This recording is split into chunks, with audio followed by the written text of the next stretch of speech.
You mean to tell me these primitives celebrate the coldest, darkest part of their year by dragging dead vegetation into their dwellings, covering it with bright objects, and then exchanging wrapped items of unknown content? High Commander Volthax's secondary breathing cavity whistled in disbelief. "Affirmative, sir," replied Science Officer Zenra, her crystalline appendages clicking nervously against her datapad. "They call it Christmas. Our preliminary analysis suggests it's a peculiar combination of religious observance, cultural tradition, and commercial enterprise." The massive view screen aboard the Conquest-class vessel Inevitable Victory displayed a real-time feed of the North American continent, where millions of twinkling lights decorated the homes of the supposedly primitive species they had come to subjugate. The Galactic Hegemony had expected an easy victory when they discovered Earth. After all, it was classified as a Class 12 death world. Any species that evolved in such a hostile environment would surely be too busy fighting for survival to develop advanced civilization. Yet here they were, not only surviving, but celebrating, in conditions that would freeze most sentient species solid. "The timing is perfect," Volthax declared, his armored carapace gleaming under the ship's ambient lighting. "We'll launch our invasion during this Christmas. Their guard will be down as they engage in these meaningless rituals. Victory will be—" "Sir," interrupted Tactical Officer Krepox, "I'm detecting some anomalous readings from the surface." "Explain." "Well, it appears that humans are deliberately gathering in large groups, despite the severe weather conditions. They're consuming significant quantities of psychoactive substances they call eggnog and mulled wine, engaging in synchronized vocal performances they term caroling, and, most worryingly, they seem to be intentionally sleep-deprived while waiting for a mythological entity they call Santa Claus." Volthax's primary eyes narrowed, while his secondary set darted between the various data streams. Surely this makes them more vulnerable, not less. A nervous chitter ran through the bridge crew. They had all studied the preliminary reports on human behavior, and something about this situation felt off. "Sir," Zenra ventured, "there's something else you should know about human Christmas traditions. They have this concept called Christmas movies, which they watch repetitively during this season. Many of these entertainment programs feature scenarios where their dwellings are invaded during the holiday period." "And?" Volthax demanded, growing impatient. "And in every single one, the invaders are defeated through increasingly creative and painful means, often utilizing ordinary household objects and decorations as weapons. The humans appear to find this inspiring." Before Volthax could respond, the ship's sensors began blaring. Tactical displays lit up across the bridge as thousands of small objects began launching from Earth's surface. "Status report!" Volthax bellowed. "Sir, they're missiles, but our sensors can't properly classify them. They appear to be powered by some form of primitive chemical propulsion, wrapped in bright paper with ribbons, and—" Krepox's voice trembled. "They're all broadcasting the same audio message. Ho, ho, ho." The first wave of presence impacted the Hegemony's fleet. Instead of conventional warheads, they contained an unholy mixture of glitter, artificial snow, and something the humans called silly string. All materials specifically designed to clog vital ship systems and wreak havoc with sensitive equipment. "This is impossible!" Volthax raged as his flagship systems began failing one by one. "They're a primitive species. They shouldn't be able to—" "Sir!" Zenra interrupted, her crystalline appendages now vibrating with alarm. "I'm detecting massive energy signatures from the surface. The humans, they've weaponized their decorative lights. They're using the combined power draw of millions of Christmas displays to generate an electromagnetic pulse." The bridge crew watched in horror as waves of festive energy rolled across the planet's surface. Each surge of power caused more ships to lose control, their systems overloaded by the cheerful assault. "But that's not all," Krepox added, voice quavering. "The humans have somehow modified their lawn ornaments into automated defense turrets. The ones they call reindeer are particularly effective at targeting our engines, and the snowmen are launching projectiles composed of frozen dihydrogen monoxide." Volthax slumped in his command chair as reports of chaos flooded in from across the fleet.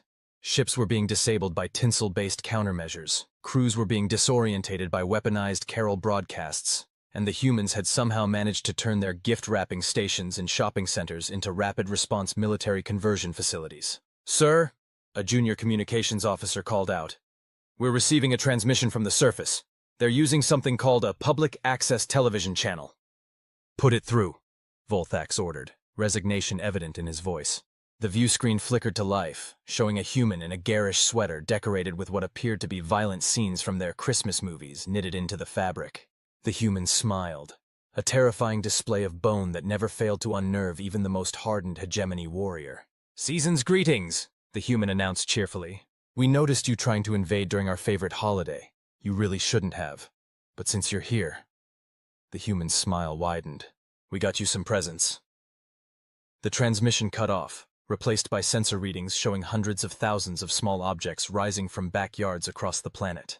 Each one appeared to be a repurposed barbecue grill, modified with anti-gravity technology that the humans had apparently been keeping in development for just such an occasion. "They're launching their cooking devices at us?" Volthax asked incredulously. "No, sir," Zenra replied, her voice barely a whisper. "They're using them to deploy something far worse. Something they call fruitcake." The bridge crew watched in horror as the first wave of dense, weaponized baked goods began impacting their hull. The ancient preservatives and mysterious candied fruits contained within proved highly corrosive to their advanced alloys. "Full retreat," Volthax ordered, finally accepting defeat. "Send word to the Hegemony Council. Earth is to be reclassified as a Class 20 death world, with a special notation. Especially dangerous during festive occasions." As the battered Hegemony fleet limped away from Earth, they could still hear the humans' laughter echoing through space, along with what appeared to be a planet-wide chorus of something called jingle bells. Back on Earth, in a secret command center disguised as a shopping mall Santa's workshop, General Sarah Chen smiled as she watched the alien fleet retreat. She turned to her team of scientists, engineers, and retail workers who had been cross-trained in defensive operations. "Ladies and gentlemen," she announced, raising a glass of eggnog, "Operation Christmas Spirit is a success. I think we've given the galaxy a very clear message about messing with humanity during the holidays." "Ma'am," a junior analyst spoke up, "should we power down the defense systems?" Chen laughed, taking a sip of her eggnog. "Are you kidding? Leave the lights up. First rule of living on a death world, never waste a good defense system, especially one that doubles as holiday decorations. Besides," she added with a wink, "my neighbors would never forgive me if I took down my display before New Year's." Somewhere in deep space, Volthax was already drafting his report to the Hegemony Council. The final lines read, "In conclusion, while humans appear to be primitive in many ways, they possess an uncanny ability to weaponize anything, particularly during their celebration periods. It is this officer's strong recommendation that we redirect our conquest efforts toward less festive species." As he filed the report, Volthax couldn't shake the memory of those twinkling lights, each one a perfectly disguised weapon. He made a personal note to avoid Earth during all future human celebrations, especially the one they called Halloween. He didn't know what it was, but after Christmas he definitely didn't want to find out. "You failed to conquer a pre-FTL civilization during their primary celebration period?" The Grand Arbiter's bioluminescent patches pulsed with barely contained fury as they addressed the assembled Hegemony Council. Volthax stood before the semicircle of alien dignitaries, his carapace still bearing scorch marks from weaponized tinsel. "Honorable Council, you don't understand. These humans, they're different. They don't just survive on their death world, they weaponize its hostile conditions." A holographic display activated in the center of the chamber, showing footage from the failed invasion. The council members watched in stunned silence as seemingly decorative lights transformed into electromagnetic pulse generators, and primitive chemical propulsion vehicles they called sleighs revealed advanced stealth capabilities. "Explain this," demanded Councillor Zithva, pointing a tentacle at a particular scene where a human dwelling's defensive systems activated. The footage showed what appeared to be automated sentry turrets disguised as plastic lawn ornaments, coordinating with orbital platforms camouflaged as star-shaped decorations. "That," Volthax explained, suppressing a shudder, "is what the humans call Going Clark Griswold. It's apparently their highest tier of holiday defensive readiness." The council chamber erupted in murmurs as more footage played, showing humans using something called gift wrap as a form of adaptive camouflage and deploying autonomous drones disguised as flying reindeer. "Most disturbing," noted Science Counselor Yen Po, their crystalline form refracting light nervously. "But surely their primitive industrial base couldn't sustain such technologies." Volthax's secondary eyes narrowed. "That's the truly terrifying part. They have entire facilities dedicated to producing these decorations year-round. They call them Hallmark stores and craft supply centers. We believe they've been preparing for potential invasions for generations, hiding their military-industrial complex in plain sight as retail outlets. The footage shifted to show a human facility called Hobby Lobby, where seemingly innocent civilians were rapidly converting shopping aisles into ammunition fabrication lines. Another scene displayed a Michaels store transforming into a command and control center, with tactical displays emerging from behind racks of artificial greenery. Furthermore, Volthax continued, we've discovered that their Black Friday shopping events are actually combat training exercises, designed to maintain civilian readiness for close-quarters tactical operations. A new counselor, recently appointed to represent the Cytherian collective, raised a photosensitive appendage. What about their young? Surely they would be vulnerable during this period. The question made Volthax's carapace plates rattle involuntarily. Their young are perhaps the most terrifying of all. They maintain constant surveillance for a being they call Santa, developing advanced detection skills, and their educational facilities, schools, conduct regular performances they call Christmas pageants, which we now believe to be tactical drills disguised as entertainment. The Grand Arbiter's bioluminescence shifted to a troubled purple. And their global defense network? Our intelligence suggested they were divided into nation-states with competing interests. That's what makes them so dangerous, Volthax explained. They maintain the illusion of division, but during their holiday periods, they achieve unprecedented levels of cooperation. We observed humans from different territories exchanging tactical supplies they call international secret Santa gifts. Their holiday cards appear to be a sophisticated information-sharing network. The council chambers darkened as the final piece of footage began playing, a transmission intercepted during the retreat. It showed humans gathered in something called a living room, engaging in what appeared to be a post-victory celebration. Notice their attire, Volthax pointed out. Those ugly Christmas sweaters are actually sophisticated environmental protection gear, decorated with scenes depicting their previous victories. They wear them as warnings to potential invaders. Science counselor Yen Po's crystals chimed in distress. And these Christmas cookies they consume? Combat rations designed to maintain peak performance in cold weather conditions. The ones they call gingerbread men are particularly nutritious, apparently. The Grand Arbiter raised all four appendages, calling for silence. Based on this evidence, we have no choice but to revise our assessment of Earth. Not only must it be reclassified as a Class 20 death world, but we must also add a temporal warning factor for their celebration periods. There's more, Volthax added grimly. We've detected preparations for something they call Easter. Early analysis suggests it involves orbital egg-shaped surveillance platforms and some form of rapid deployment biological agent they refer to as a bunny. The council chamber erupted in chaos as the implications set in. The hegemony had not just failed to conquer Earth. They had awakened a sleeping giant that had been preparing for intergalactic conflict under the guise of holiday cheer. Meanwhile, back on Earth, General Chen was conducting a debriefing in a secret facility beneath a shopping mall's Santa photo setup. The hegemony took the bait, she announced to her staff. Operation Christmas Spirit wasn't just a defensive success. It was a strategic masterpiece. They'll never suspect that our actual advanced technology is hidden in plain sight the rest of the year. A junior officer raised his hand. Should we begin preparations for the Easter protocols, ma'am? Chen smiled, taking a bite from a cookie shaped like a Christmas tree. Of course. But first, let's get through Valentine's Day. Those orbital platforms disguised as heart-shaped balloons aren't going to deploy themselves. As her team dispersed, Chen looked at the tactical display showing the retreating hegemony fleet. Happy holidays, she murmured, raising her mug of tactical-grade hot chocolate. And to all a good night. In deep space, Volthax's ship limped toward hegemony space, its hull still trailing fragments of tinsel.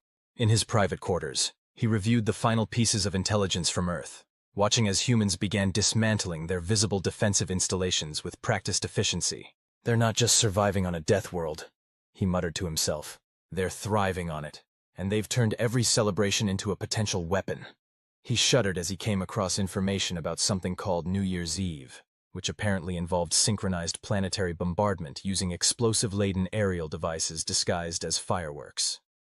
The hegemony would need to seriously reconsider its expansion policies. After all, any species that could turn holiday decorations into a planetary defense system was clearly not to be trifled with. As Volthax's ship disappeared into hyperspace, the last thing his sensors detected was a child's voice from Earth, carried on a stray radio wave. "Mom, can we leave the laser turret snowmen up until January? Pretty please?" Counselors, we have a situation, the Grand Arbiter announced to the emergency session of the Hegemony Council. Our intelligence networks have detected something unprecedented on Earth. They appear to be preparing for something they call Christmas in July. The chamber erupted in pandemonium. Several counselors' bioluminescence shifted to colors previously thought impossible in their species' spectrum. Others began molting in distress. Impossible, declared Counselor Zithva. Our analysis indicated their celebration-based defense systems were confined to specific temporal periods. The holographic display activated, showing current Earth surveillance footage. Humans in tropical regions were erecting artificial snow generators while installing what appeared to be miniaturized versions of their winter defense grid.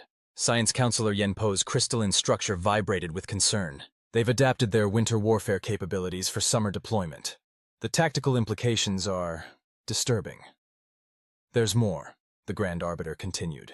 We've intercepted communications about something called Amazon Prime Day. Initial analysis suggests it's an extension of their Black Friday combat exercises, but optimized for digital warfare. The footage shifted to show vast warehouses filled with automated delivery drones disguised as shipping infrastructure. Each facility could reportedly deploy thousands of packages containing who knew what kinds of weapons within hours. What about Volthax? Asked a junior counselor. Surely our most experienced commander in Earth operations should be consulted. An uncomfortable silence fell over the chamber. The Grand Arbiter's bioluminescence dimmed slightly. Volthax has retired. After reviewing additional footage of human celebration-based combat capabilities, particularly something called April Fool's Day, he requested immediate retirement to a monastery on the Outer Rim. His final report consisted of a single phrase: they can weaponize anything. Meanwhile, in a classified facility beneath a water park in Florida, General Chen was conducting a very different kind of meeting.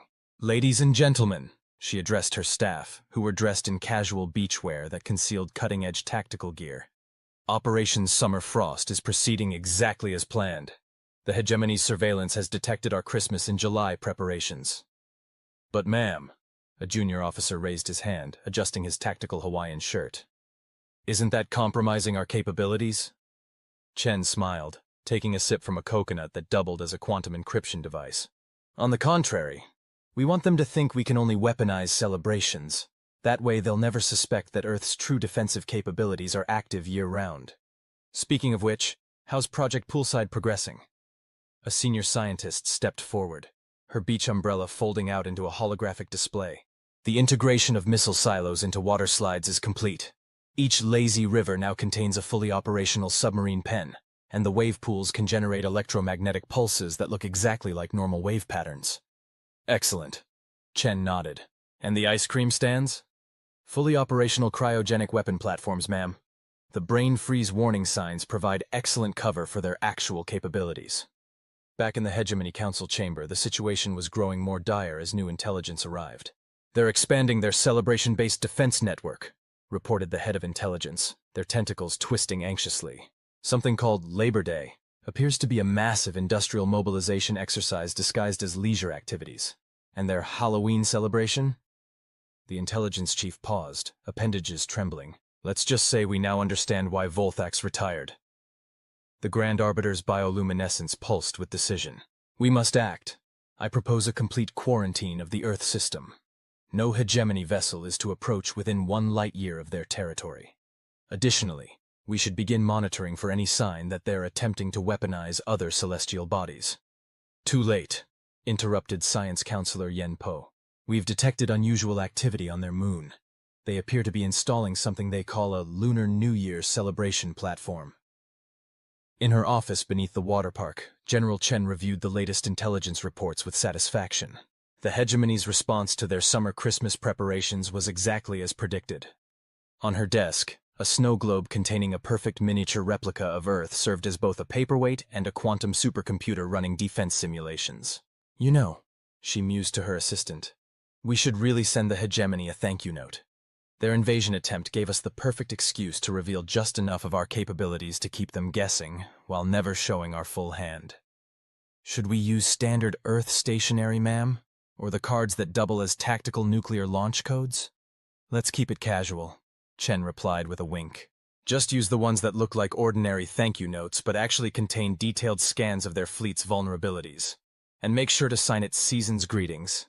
That phrase seems to terrify them for some reason.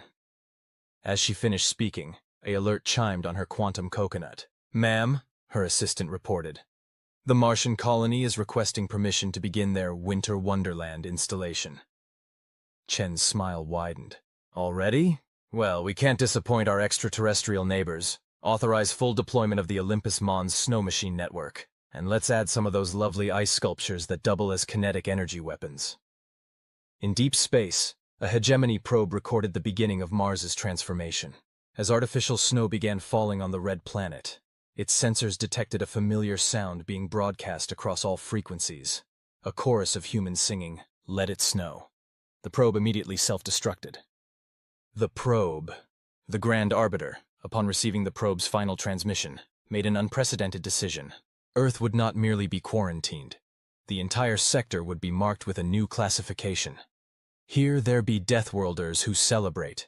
Approach at your own risk. And somewhere in a monastery on the outer rim, Volthax, now dedicated to a life of peaceful contemplation, looked up at the stars and shuddered as he remembered the sound of jingle bells. "Breaking news from the Galactic Rim." The quantum-encrypted transmission echoed through the Hegemony Council chamber. "We have confirmed reports that several previously unknown species have requested diplomatic relations with Earth." The Grand Arbiter's bioluminescence flickered in patterns indicating extreme concern. "Elaborate." The intelligence officer's tentacles twisted nervously as they activated the holographic display. "It appears our quarantine of the Earth sector has had an unexpected effect. Other civilizations have interpreted our warnings as an endorsement of human military prowess." The display showed footage of various alien species adopting human celebration-based defense systems. On one world, crystalline beings had constructed massive structures they called Christmas trees, each one bristling with concealed weapon systems. Another planet's methane-breathing inhabitants had begun experimenting with something they termed holiday lights, though their version could apparently disable capital ships. "Most concerning," the intelligence officer continued, "is the emergence of what humans call cultural exchange programs. They're teaching other species about their celebrations and the associated defensive capabilities." The council watched in horror as the footage showed a human instructor cheerfully demonstrating to a group of silicon-based life forms how to transform ordinary decorative wreaths into sophisticated surveillance networks. Science counselor Yen Po's crystalline structure emitted a high-pitched tone of distress. They're exporting their madness?" "Worse," responded the intelligence officer. "They're franchising it." Meanwhile, on Europa, one of Jupiter's moons, General Chen was conducting a very special tour. Her environmental suit was decorated with subtle patterns that doubled as tactical command interfaces, and her helmet was topped with what appeared to be reindeer antlers containing advanced sensor arrays. "As you can see," she explained to her diverse group of alien visitors, "Earth's holiday defense systems are perfectly adaptable to various environments." She gestured to the massive underground facility beneath Europa's ice, where human engineers worked alongside alien counterparts to install what they called a Winter Wonderland defense grid. A tall, crystalline being raised an appendage. "But Honored General, our world's average temperature is 400 Kelvin. How can we implement these winter celebration defensive measures?" Chen smiled behind her helmet visor. "That's the beauty of it. Watch this demonstration." She pressed a button on her suit's sleeve, which was disguised as a candy cane stripe. The facility's main chamber transformed as holographic snow began to fall. Each snowflake contained sophisticated encryption algorithms, and the ice sculptures were actually quantum computing nodes designed to coordinate planetary defense systems. "Remember," Chen continued, "the power of Earth's defensive celebrations isn't in the specific temperature or conditions. It's in making your enemies underestimate you by hiding your capabilities in plain sight. Speaking of which, who's ready to learn about something we call Secret Santa?" The aliens chittered and hummed excitedly. They had all heard rumors about Earth's gift-giving protocols and their military applications. Back in hegemony space, a junior counselor burst into the emergency session, their carapace pale with fear. "The humans. They're introducing something called holiday season sales to the galactic common market." The Grand Arbiter's bioluminescence turned pure white, a sign of utter terror. "Explain!" "They're offering discounts on their celebration-based defense technologies. But that's not the worst part. They're bundling them with something called Black Friday deals." The council chamber erupted in chaos. Several counselors began emergency molting procedures. "Order!" demanded the Grand Arbiter. "We must think rationally. Surely other species will see through this transparent attempt to—" "Sir," interrupted the junior counselor, "we're receiving reports that 17 different civilizations have already signed up for something called a holiday rewards program. The humans are giving out something called store points for each defense system purchased." In her office on Europa, General Chen reviewed the latest sales figures with satisfaction. The holiday-themed defense franchise was exceeding all projections. On her desk, a snow globe containing a miniature replica of the solar system tracked the deployment of celebration-based defense systems across the galaxy. "Ma'am," her assistant called from the doorway, "the Andromedans are asking about our birthday party protocols. Apparently they're very interested in the tactical applications of surprise celebrations." Chen laughed, adjusting the mistletoe on her office door, which actually contained a quantum entanglement communication device. "Send them our basic package, but make sure to mention our upcoming New Year, New You defensive upgrade bundle. It's never too early to start planning for next year's galactic holiday season." As she spoke, an alert chimed on her quantum-encrypted candy cane. "Ma'am, you might want to see this. The hegemony just issued a new directive classifying all forms of celebration as potential weapons of mass destruction." "Perfect," Chen replied, sipping from a mug of hot chocolate that doubled as a tactical planning terminal. "Phase 1 of Operation Festive Freedom is complete. Now, let's talk about introducing the galaxy to something we call spring break." Somewhere in his monastery on the Outer Rim, Volthax felt a disturbance in the quantum field. He looked up from his meditation just in time to see an advertisement hologram float by, cheerfully announcing, "Human holidays now available galaxy-wide. Ask about our military-grade mistletoe." For the first time in his life, Volthax seriously considered becoming a hermit on an uninhabited planet, preferably one with no concept of celebrations. As the advertisement faded away, its final message echoed through space. "Remember, every day can be a holiday with Earth's defensive celebration systems, now available with zero-interest financing. The galaxy would never be the same. The end until the next marketing campaign."